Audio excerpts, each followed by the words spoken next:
Again, good morning and good afternoon, and welcome to our LinkedIn live session. My name is Barry.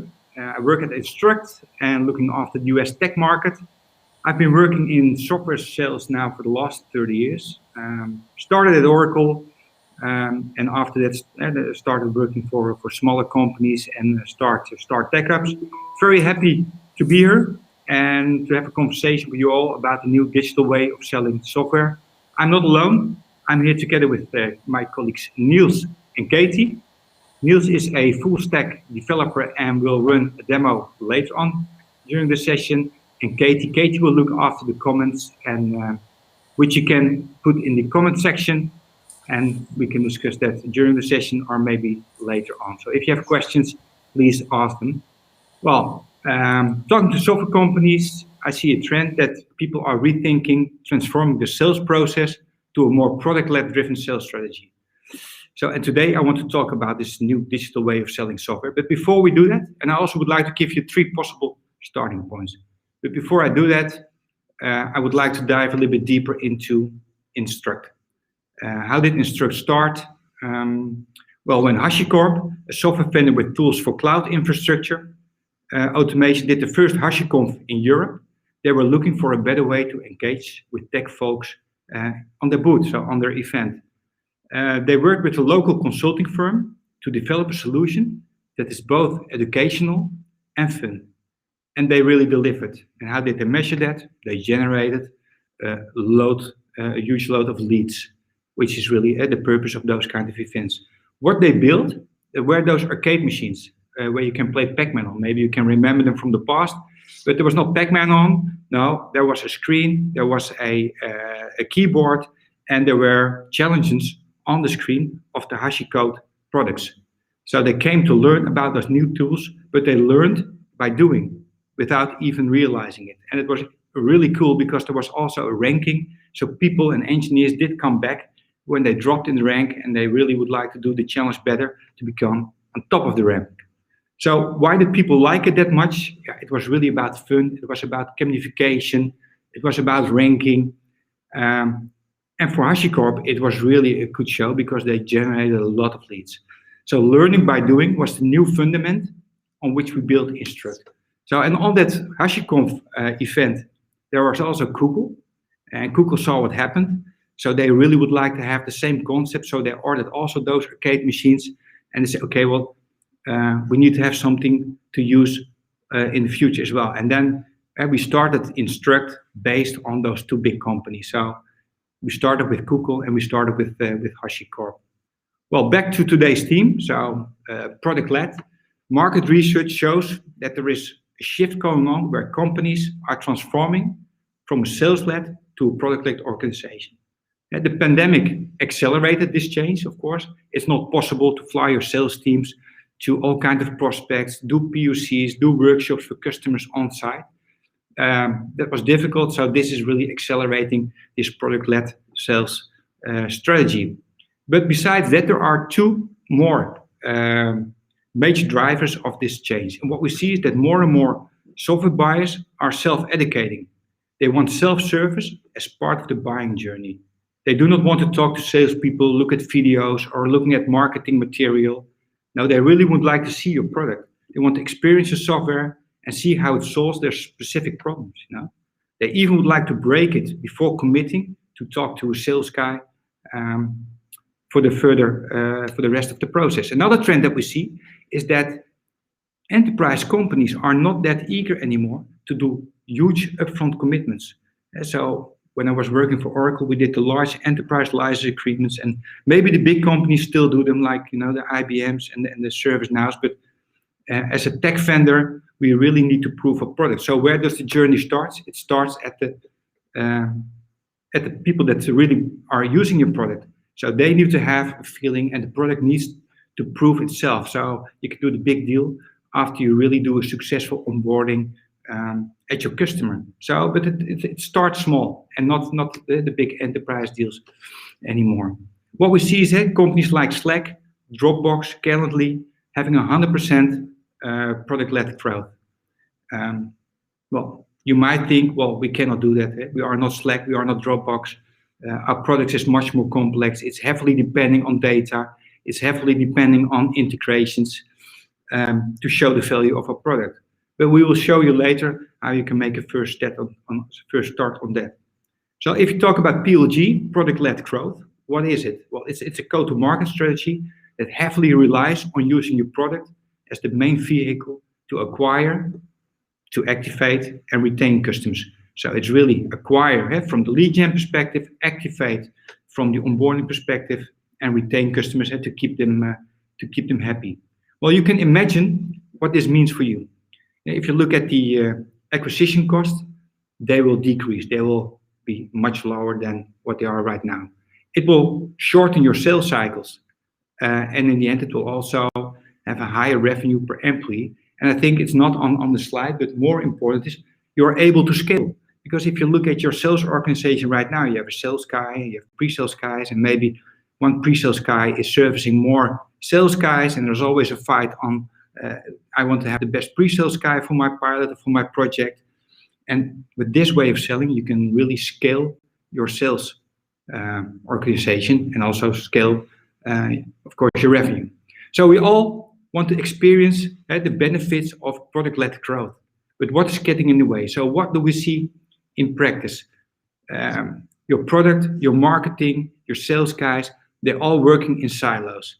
The product team is working on its backlog. Marketing is creating content, is working on the website, is introducing new stuff there, and sales is only asking for leads. So you are really working in silos, and what you want is this really needs an integrated approach. So you really need to work together to get this done, because it's not only about the product, it's also about the marketing, it's about the sales. So really work together to get this done. Well, how can you start improving your funnel and make the first step to a more product-led sales strategy by today? What I will discuss are 3 challenges which can become an opportunity. And the first one I would like to go through is lead gen. So what we see is that most of the software companies are really starting now with the free trial concept.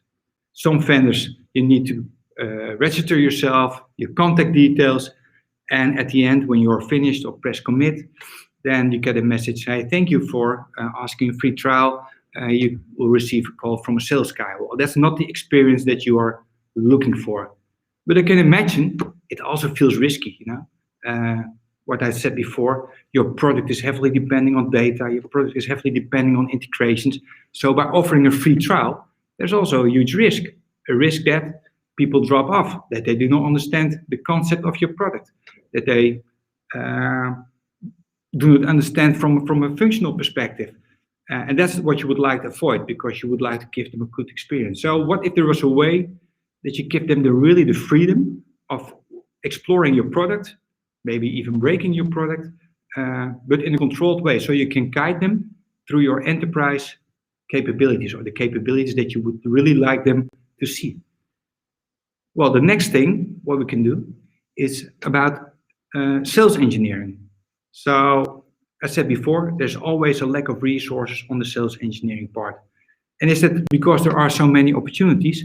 Most of the time it isn't. It's just that the pre-sales guys are really busy with over and over explaining the basic stuff to your partners and to your prospects. So what if we can take off those kind of activities from the pre-sales guy and do it in another platform that will really free up time for them to work on the final part of the POC, the more complex part, the part that is the last part before becoming or closing a deal. So this is really about free up time of your pre-sales guys to become much more scalable in informing your prospects and partners about your products. And the last challenge I would like to discuss is more on the retention upsell, so really about customer success. What we see there is that the customer success engineer is a firefighter. Now he's only going after fires when there's an escalation. Then the customer success engineer is going to the specific customer and try to get the fire out. But what you really would like to do is have a proactive relationship with your customer, because that will accelerate your funnel, that will increase your funnel, it will accelerate an upsell when there is a positive or good onboarding.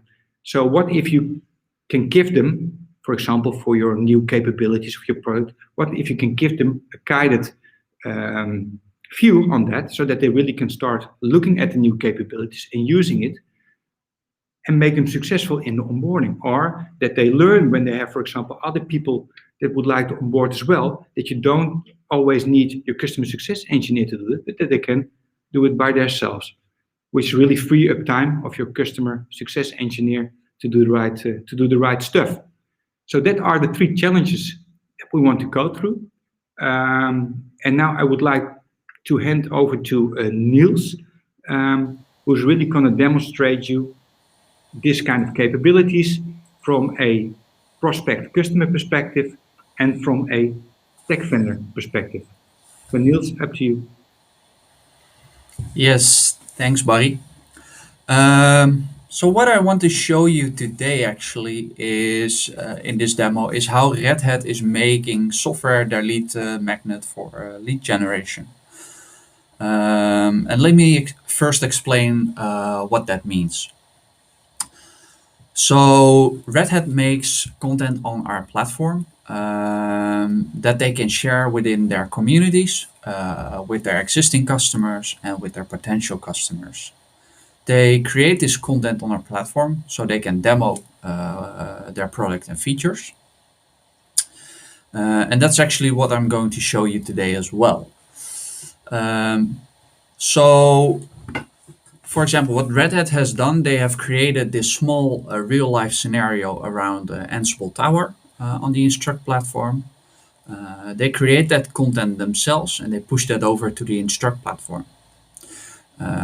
When they created that content on their platform, they can then share that content with their customers and potential customers.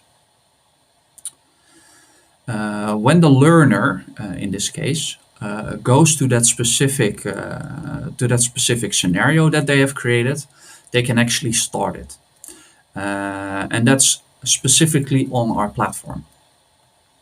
Once they start the actual scenario, they will be faced with a few challenges that they have to complete in order to learn something about the technology.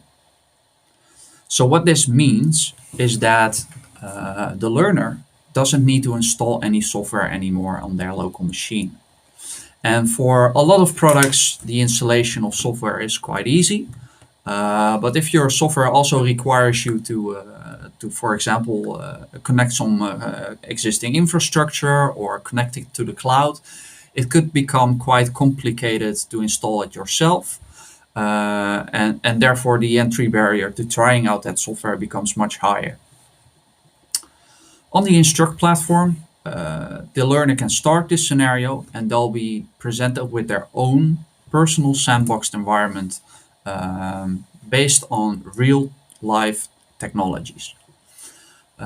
Speaking of those technologies, that could be either Docker containers, virtual machines, or even entire cloud projects. And what that exactly means and how that works, I'll show you in a moment. So let's first take a look at some of the content here. We're going to learn a little bit about Ansible Tower. Ansible is a IT automation tool that's built by Red Hat. And we have a few challenges that we need to complete. Let's start with the first challenge. And that will actually take me to my personal sandbox. So this personal sandbox is created just for me. It has the Ansible Tower software installed on it, and I can interact with that right from my browser. So that means I do not need to install anything here. On the right-hand side of the screen, we see that we have a small assignment that we need to complete, and on the left-hand side, I'm faced with the Ansible Tower user interface. In this case, the challenge is quite simple. We're just going to start by logging into the Ansible Tower dashboard. And we can do that by logging in with the username admin, and the password is going to be password. Before I actually continue, These sandbox environments are entirely customizable by the content creator. So they can expose different user interfaces, but also terminals, code editors, you name it. There's a lot of flexibility in the platform, so you can really customize to your end users' needs. Let's sign in here. And that looks like we signed in successfully. Let's hit the check button, and it will actually validate if we took the correct steps or not. In this case, it's quite simple, so we're going to proceed to the next challenge. The next challenge builds on top of the first challenge, and it shows us a little bit of information about the technology concept that we're going to learn in this next challenge. As a content creator, you can present all kinds of information to the learner, such as videos. Let's hit start to proceed with the second challenge. And here we see another, we see the tower dashboard again, but we have a different assignment on the right-hand side. On top, we also have some other tabs which we can interact with. If I click on one of those tabs, you can see that it presents me with an actual terminal. So this terminal is connected to the sandbox environment. And this means that I can install software here. I can make changes to files on this system. I could remove software, and I could potentially try to break stuff. And that's actually something we encourage. Because you really want people to gain hands-on experience by interacting with the software, so they can learn something about it. If I'm stuck or I actually broke something, I could just start over and we'll get a fresh new sandbox. So for this challenge, we actually need to do a little bit more. So the assignment here states that we need to create an inventory called instruct. I see that there's a list of menu items on the left-hand side, and this one states inventories. So I'm kind of guessing that we need to be there. As you can see, there's no inventory called instruct yet. So let's go ahead and try to proceed to the next challenge. We hit the check button, and it's actually going to validate that there isn't an inventory created yet. So let's create this new inventory. I'm kind of in a different mood today. Let's give it a different name, like test, and hit save. So what happens now after I created this test inventory and I hit the check button? It will validate again. But this time I'm presented with a different message, like because it's saying there's no inventory with the name instruct. So we need to go ahead and fix that. Let's edit this one, name it instruct, and hit save. Also, while we're at it, we also need to add 2 hosts to the new inventory.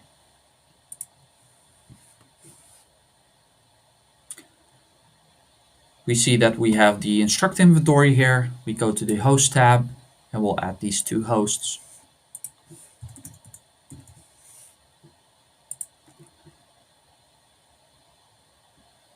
That's the first one. Let's add the second.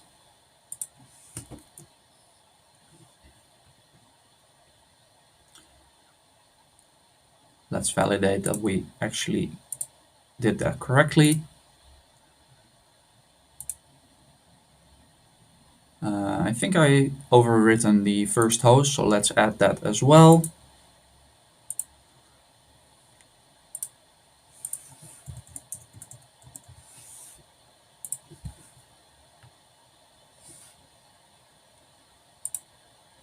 Yes, this looks good. We have both hosts in this inventory. Let's hit the check button again. And that successfully completed this challenge.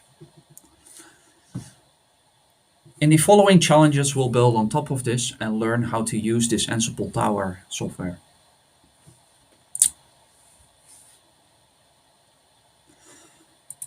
But I won't bore you with learning how to use Ansible Tower, but go back to the platform instead. So this is a nice way to get some hands-on experience with real-life situations and real software. In this case, this Ansible software was running on a virtual machine that was created by the Instruct platform. But it could also be the case that you need to run some software that requires multiple virtual machines. And learners will be less likely to go and install that on themselves and facilitate those virtual machines. That's something the Instruct platform does for you. And after I'm finished with learning this specific scenario, the Instruct platform also cleans up this sandboxed environment. Of course, there are also a lot of other features available for content creators, like statistics to gain insights about your product and how people are doing, but also marketing tools to connect this to your lead generation systems. That's the demo for now, and let's go back to Barry. Okay, Niels, thanks for this demo. So what did we just saw? So what we did is Niels did a demo from a real life example. So in this case, it's Red Hat. Red Hat Ansible is an open source tool. What Red Hat really wants is to push Ansible Tower, and in this way they give people the experience to use Ansible Tower and see what their enterprise capabilities are of Ansible Tower. And you saw it from two perspectives. So you saw the perspective from the lead that is coming in and really start using Ansible Tower. You can do everything you want, but he's guided through the platform, through all kind of the main capabilities. And you saw it from a vendor perspective, who can really follow more the control, what the lead is doing. Where did he drop off? Is he successful in following the whole track? How much time did he spend? Which is, of course, starting as a lead to follow up by the sales team. So before we wrap up, I would like to go through 3 real-life examples for lead gen, for scaling sales engineers, and for the customer success part. So the first one we already mentioned is Red Hat. So it's really used as a lead gen. People can start using Ansible Tower, their enterprise product, and the same is for Puppet. So people have Puppet's open source tool, and they have an enterprise edition, and in this way people get used to the capabilities of the enterprise edition in a controlled way. What we also see is for the customer, or for the pre-sales scaling, and there we see, for example, that you can really lower churn and accelerate upsell. So what you can do there, for example, is before you fly in, before you get in contact with your partners, before you get in contact with the prospects, say, okay, guys, I'm going to spend the pre-sales for 1 or 2 days, but at least I would like you to do this end user training to know all the basics of our product. So before we start talking about the real demo or the real pilot, then you can start at a certain level instead of explaining the basics over and over again, which costs you a lot of time, which you don't have as a pre-sales.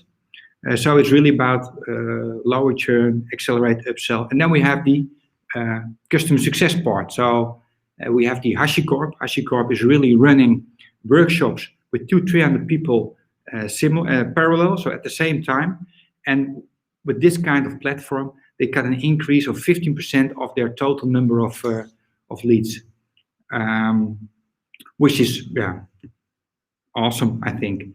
So this is really about putting your own product on this platform and let potential customers, prospects play with it, experience it, and you can really control it. So instead of just giving your free trial empty product, they really have a controlled environment where they have the feeling that they can do everything what they want to do.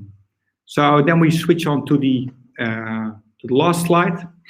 And yeah, I hope you've seen the benefits of using a platform like Instruct and how it can really help you in making a step to a more product-led, sales-driven organization and give your products to be experienced by your prospects or by your partners and create more sales, more leads, and for your existing customers, reduce churn and create an upsell.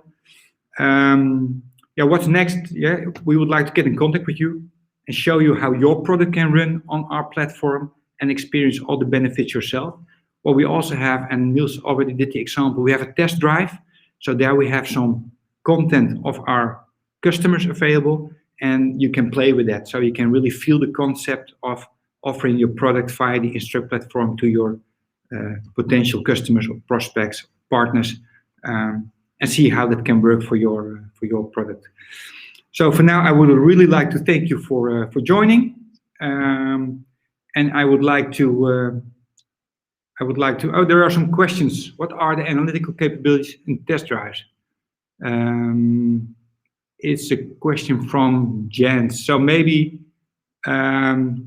Niels, maybe you can tell a little bit short about what the analytical capabilities are. So what, as a vendor, you can see what people are doing. Yeah, of course. What's really a nice added benefit is that you can get a lot of information about how your product is being used. So for example, how long did people take to complete a certain challenge? At what certain point did they get stuck? How many attempts did they make? But you're also able to track and ask for feedback at the end of the challenges. So people are able to rate your challenges and provide some feedback as well. Of course, there are more statistics available on a user level, but also on an overall level. I hope this answers your question. Yeah, and there are different ways that you can work with that. So we see integrations with learning management systems. We see integrations with Marketo, but you can also invite people directly from the Instruct platform as a vendor yourself. So you can, for example, say, okay, well, we invite 10 people from that customer that can do the track. So there are all ways of possibilities to integrate this in your current process.